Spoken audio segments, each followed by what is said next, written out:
বেশ কয়েকদিন আগেই বানিয়েছিলাম এই পাতুরি, তবে এই পাতুরি রেসিপিটা আজকাল করে করে আর ছাড়াই হচ্ছিল না। ফাইনালি আজকের একটু সময় করে এই পাতুরির রেসিপিটা ছেড়েই দিয়েছি। আর এই পাতুরিটা আমি এইটুকু বিশ্বাস করে গ্যারেন্টি দিয়ে বলতে পারি, এর আগে তোমরা কখনো খাওনি। আরে বাবা, খাবে কি করে? রেসিপি দেখলে তো খাবে, রেসিপিই তোমরা দেখোনি। কারণ এইমাত্র তো রেসিপি আমি ছাড়লাম, দেখবে কি করে? তো এখন কিন্তু এই পাতুরির রেসিপিটা তোমরা দেখে বাড়িতে কিন্তু বানিয়ে সবাইকে চমকে দিতে পারো। খেতে অসাধারণ লাগে কিন্তু এই পাতুরিটা আমি বানিয়েছিলাম চিংড়ি মাছের। আর সাথে আজকের পাতুরির পাতাটাও খেতে পারবে, কারণ আমি কিন্তু এই পাতুরির পাতার মধ্যে কলা পাতা ইউজ করিনি। তো চলো বন্ধুরা, এবার রেসিপির দিকে এগিয়ে যাওয়া যাক। তো প্রথমেই আমি বানিয়ে নেবো এখানে পাতুরির মশলাটা। পাতুরির মশলা তৈরি করার জন্য এখানে আমি একটা মিক্সিং জার নিয়ে নিয়েছি। এর মধ্যে দিয়েছি কিছুটা সাদা সর্ষে আর কিছুটা কালো সর্ষে, সাথে দিয়েছি 4টে পাকা লঙ্কা আর দিয়েছি 4 কোয়া বড় সাইজের রসুন। তারপরে এর মধ্যে অল্প পরিমাণের একটু নুন দিয়ে আর জল দিয়ে এই মশলাটাকে একদমই মিহি পেস্ট করে নিয়েছি। তো এই মশলাটা কিন্তু শিলেও বেটে নেওয়া যাবে। তো মোটামুটি মশলা আমার পেস্ট হয়ে গেছে। এবার এই মশলাটা একটা বোলের মধ্যে আমি ঢেলে নিলাম। আর আমি ঘন্টাখানেক আগে একটু মুসুর ডাল আমি ভিজিয়ে রেখেছিলাম, তো সেই মুসুর ডালটা মোটামুটি ভিজে গেছে। এখন এই মুসুর ডালটা জল ঝরিয়ে আমি এই মিক্সিং জারের মধ্যে দিয়ে কিন্তু এটাকে পেস্ট করে নেব। তো এর মধ্যে আমি দিয়ে দেব 4টে মতন আবার পাকা লঙ্কা, আর সাথে একটু নুন দিয়ে আর একদমই অল্প জল দিয়ে এইটাকে একদম মিহি পেস্ট করে নেব। তো ডালটা যেহেতু অনেকটা পরিমাণে আছে, তাই আমি কিন্তু এই মিক্সির মধ্যে দুবার করে পেস্ট করে নেব। তো এই যে একদম কিন্তু মিহি কিন্তু পেস্ট করতে হবে। এই ডালটা গোটা গোটা থাকলে কিন্তু ভালো লাগবে না খেতে। তো এই যে ডালটা আমার একবারে পেস্ট করা হয়ে গেছে। বাকি যেই ডালটুকু রয়েছে সেই ডালটুকুও কিন্তু আমি আবার পেস্ট করে এর মধ্যে নিয়ে নেব।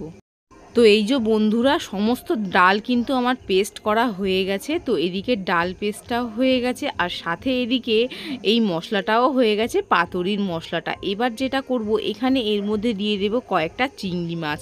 তো এখানে চিংড়ি মাছের সাইজগুলো মোটামুটি বড়ই ছিল, তো সেই চিংড়ি মাছটা আমি এখানে দিয়ে দিচ্ছি।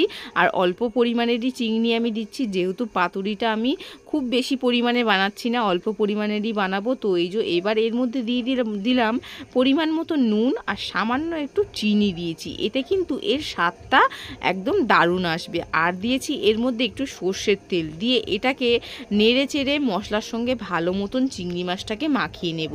ব্যাস, আমাদের কিন্তু এই পাতুরির মিশ্রণটা কিন্তু আমাদের রেডি হয়ে গেছে। এবার যেটা করব, আজকের আমি পাতুরিটা বানিয়েছিলাম লাউ পাতা দিয়ে। এই পাতাটা দিয়ে পাতুরি বানালে না, এই পাতাটাও কিন্তু খেতে বেশ ভালো লাগে, লাউ পাতার পাতুরি। তো এবার কিন্তু এই ডালের মধ্যে আমি প্রথমে নুন দিয়েছিলাম, তবে আবারও একটু নুন মিশিয়ে দিলাম, যেহেতু নুনটা একটু কম মনে হচ্ছিল। আর সাথে এর মধ্যে দিয়ে দিয়েছি একটু হলুদের গুঁড়ো, দিয়ে এই ডালটাকে ভালো মতন মিশিয়ে নিলাম। ব্যাস, আমাদের কিন্তু তৈরি। এবার এদিকে একটা প্লেটের মধ্যে নিয়ে নিয়েছি লাউ পাতা। লাউ পাতাটা কিন্তু ভালো মতন ধুয়ে পরিষ্কার করে জলটাকে আমি ঝরিয়ে নিয়েছিলাম। এবার এখানে যেই ডালের মিশ্রণটা আমি বানিয়ে নিয়েছি, তার থেকে এই লাউ পাতার মধ্যে নিয়ে পুরো পাতাটার মধ্যে কিন্তু ভালো মতন এই ডালের মিশ্রণটা এইভাবে কিন্তু লাগিয়ে দিতে হবে। তো এইটা কিন্তু আমি একদম পাতলাভাবেই পুরো ডালের পাতাটার মধ্যেই কিন্তু লাগিয়ে দিয়েছি। তারপরে এখানে যেই পাতুরির এটা বানিয়ে রেখেছিলাম চিংড়ি মাছের, তো সেখান থেকে এখানে আমি প্রায় 4 পিস মতন দিয়েছি, দিয়ে বেশ খানিকটা মশলা দিয়েছি। তো বেশি করেই একটু মশলা দিয়েছি, যাতে এই মশলাটাই কিন্তু খেতে বেশ ভালো লাগে। তো সত্যি কথা বলতে এই মশলাটাই এতটাই টেস্ট হয়েছিল, এটা দিয়ে কিন্তু ভাত খাওয়া হয়ে যাচ্ছিল। ওপরে একটা কাঁচা লঙ্কা চিড়ে দিয়েছি, সাথে এর ওপর থেকে একটু সর্ষের তেল দিয়ে দিয়েছি। এবার এই পাতুরিটা মুড়ছি কিভাবে সেটা কিন্তু তোমরা ভালো মতন দেখে নাও। প্রত্যেকটা পার্ট এইভাবে কিন্তু মুড়ে ওপর থেকে কিন্তু ডালের মিশ্রণটা লাগিয়ে দিতে হবে, তাহলে কিন্তু আবার খুব সহজেই এটা আটকে যাবে। তো এইভাবেই কিন্তু আমি প্রতিটা স্টেপ করেছি। তো এইভাবে উল্টে উল্টে দিচ্ছি, আর সাথে একটু একটু করে ডালের মিশ্রণটা দিচ্ছি।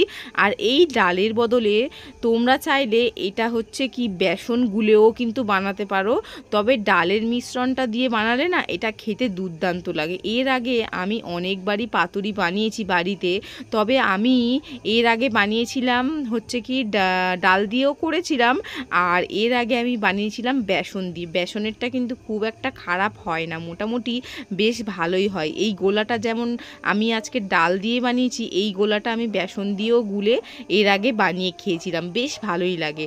তো ইনস্ট্যান্ট কিন্তু ওটা করাই যায়। তো যাই হোক, সমস্ত কিন্তু আমি ডালের এটা ব্যাটারটাকে দিয়ে আমি সমস্তগুলো গড়ে নিয়েছি একেবারে। এবার এইগুলো ভাজার কিন্তু একটা প্রসেস আছে, তো যাতে ভেতরের চিংড়ি মাছটা সেদ্ধ হয় সেইভাবেই কিন্তু এটাকে ভাজবো আজকের। তো পাতুরি সাধারণত এইভাবে অনেকে ভাজে না, ভাপে করে, তবে আজকের আমি একটু অন্য স্টাইলে করছি।